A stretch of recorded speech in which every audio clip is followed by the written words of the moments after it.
Finest pottery from central Italy. Get yours before they're gone. Make way for the litter. Move aside. Imaginem só uma vida em que o destino, logo desde o primeiro suspiro, é decidido por um único gesto. Pois essa era a realidade na Roma antiga. Vamos então mergulhar no ciclo de vida de um romano comum. Uma jornada que era moldada por rituais, leis e expectativas sociais muito específicas. É uma pergunta que nos leva para lá das legiões e dos imperadores, diretamente para o coração da vida do dia-a-dia. Vamos descobrir como é que era essa experiência humana, desde os perigos do nascimento até ao peso da tradição na morte. E a nossa viagem começa, como todas, claro, no início. O começo da vida de um romano era tudo menos certo. Não havia uma celebração garantida, mas sim uma série de decisões cruciais que literalmente ditavam a sobrevivência. Reparem bem neste número, até 40%. É brutal, não é? Esta era a taxa de mortalidade infantil na Roma antiga, uma demonstração clara da fragilidade da vida. Para um romano, sobreviver à infância era, na verdade, a primeira grande vitória.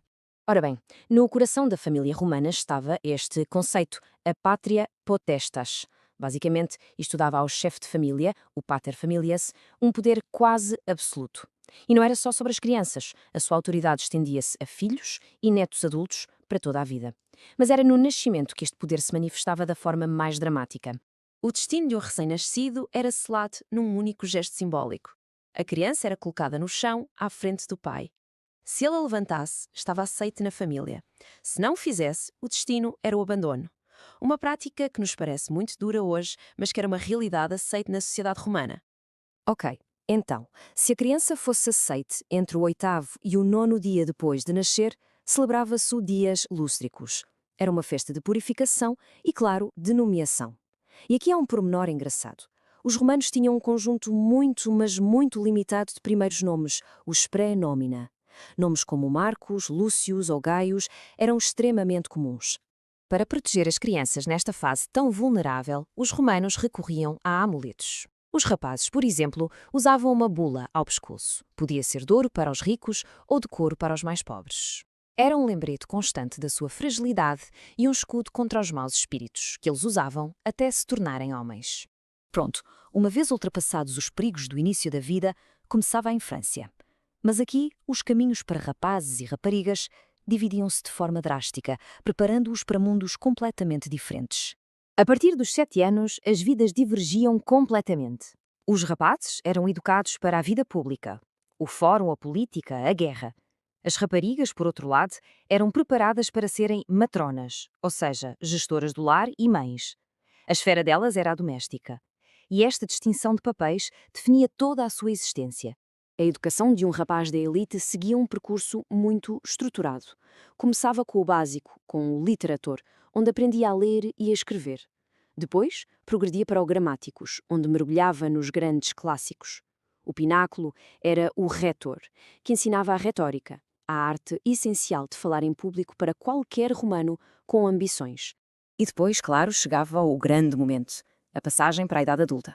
Isto era marcado por uma cerimónia super importante.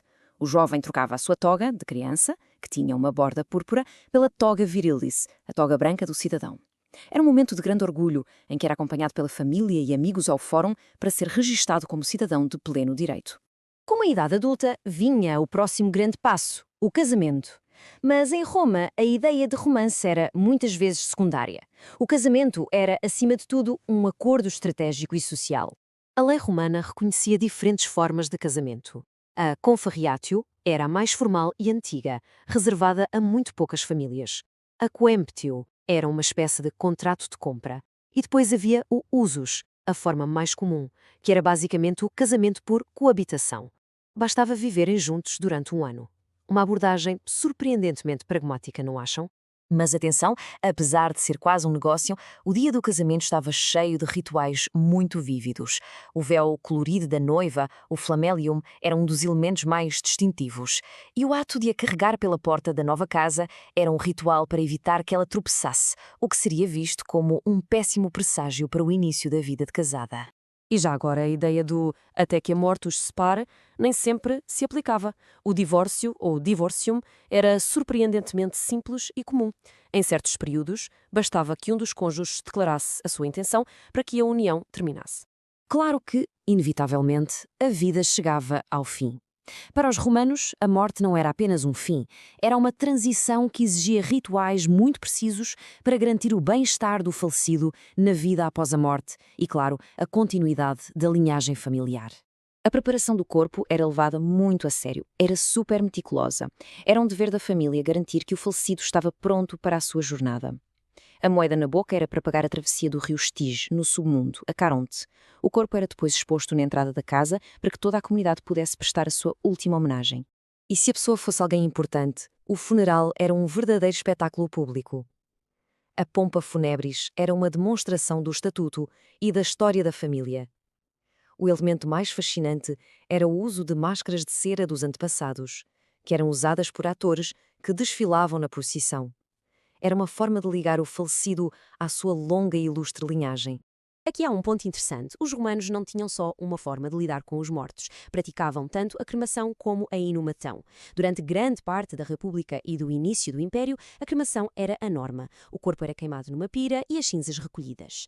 Só mais tarde é que a inumação, ou o enterro do corpo, voltou a ganhar popularidade. E assim fechamos o ciclo da vida romana. Vemos uma sociedade onde cada etapa era marcada pela tradição, pelo poder da família e por rituais públicos. E fica a questão: será que ao olharmos para as nossas próprias cerimónias de hoje, desde os nascimentos aos funerais, que ecos deste mundo antigo ainda conseguimos ouvir?